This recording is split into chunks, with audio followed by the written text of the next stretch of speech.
Paralysis by analysis is a condition that plagues many. You find yourself so overwhelmed by choices and research that you never end up making a decision in the first place. I myself in the gym have fallen victim to this more times than I care to count, and as of recording this video, I seem to finally be coming out of this trance of procrastination with regard to our topic at hand, exercise selection. So sit back, enjoy the fruits of hundreds of hours of my research regarding exercise selection, and prepare to go all in and make gains like never before.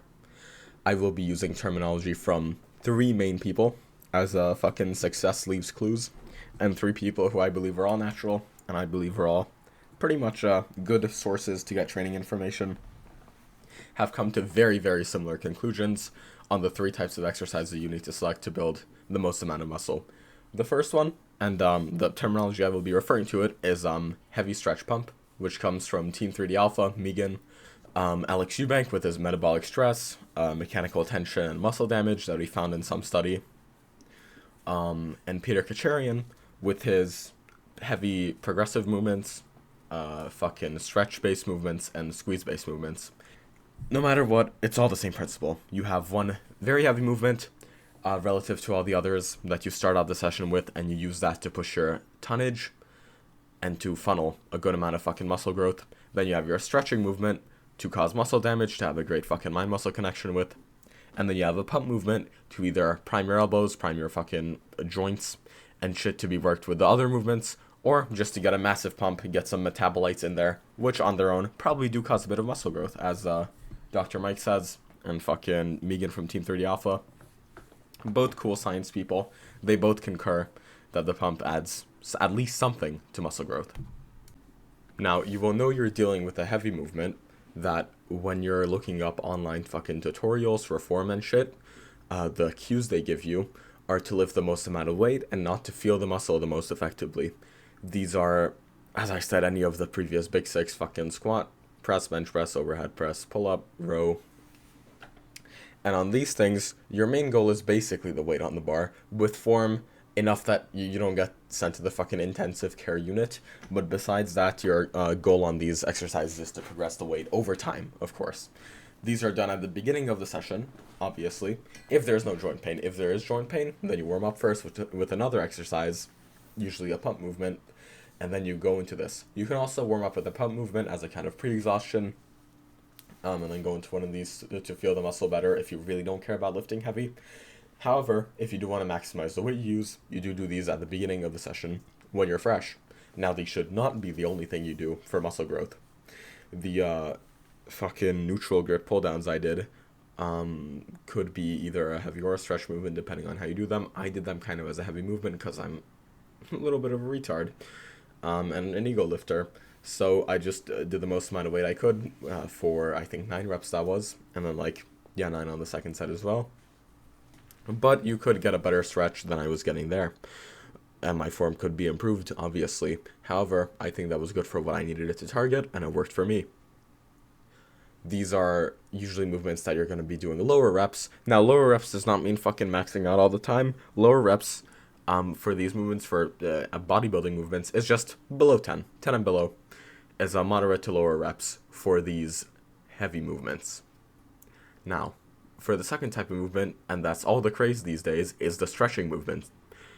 During these movements, the weight matters less than the form, and you're focusing mainly on the eccentric because that's mainly where the stretch of the muscle is going to occur. So like in a fly, you go down, fucking yeehaw, your pec is stretched, and then you go up, maybe not even all the way. Now, tweak the variables. So the weight, your form, how you're doing the exercise, how many reps, how many sets, tweak that for maximum mind-muscle connection while lifting a good amount of weight. The most you can while maximizing mind-muscle connection. These moves are all the craze nowadays, so I do have a word of caution. Please don't buy into the fucking lengthened partial trend. Go look back in history. Go look back at the Bronze Age guys, Silver Age guys, fucking even the Golden Age. All those bodybuilders did not do fucking lengthened partials. Yes, they focused heavily on the stretch, but they also locked out their movements if they could.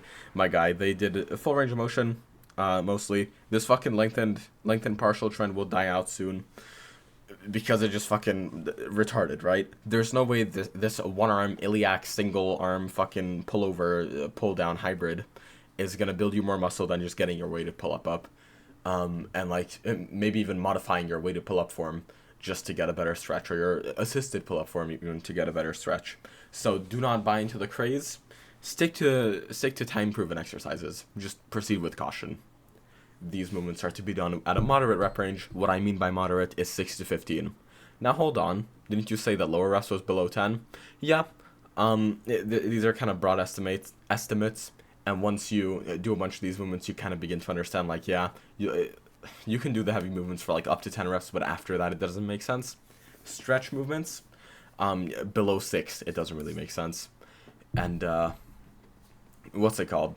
Above 15 doesn't really make sense, because above 15, you're probably going to fail at, because of metabolic stress and because of the pump, rather than because of the, muscle failure, which is what you want on these stretch-based movements.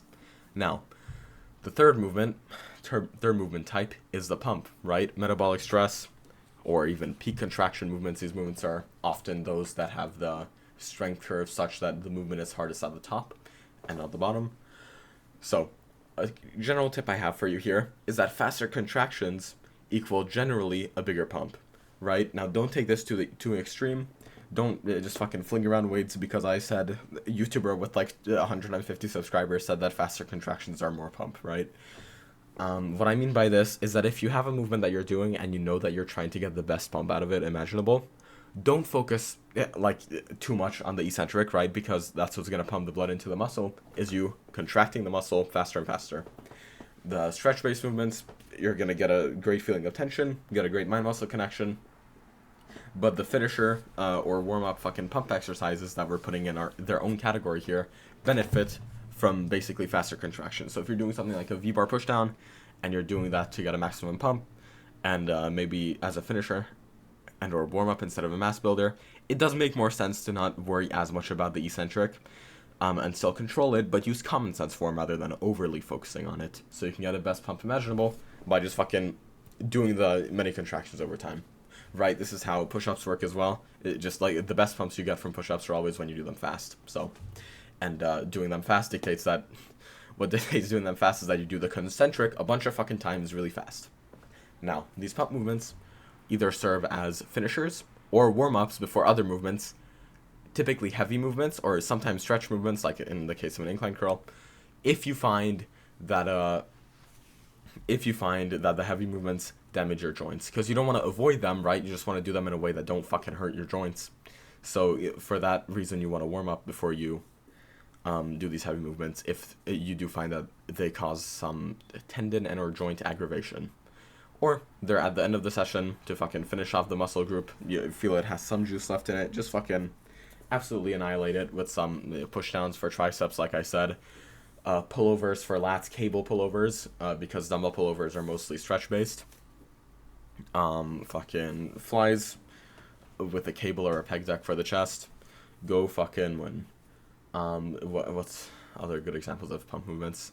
Basically anything where the contraction, where the focus is on the contraction, that's usually a pump movement. And these obviously benefit from higher reps because more contractions, you have more reps, the more contractions you can have.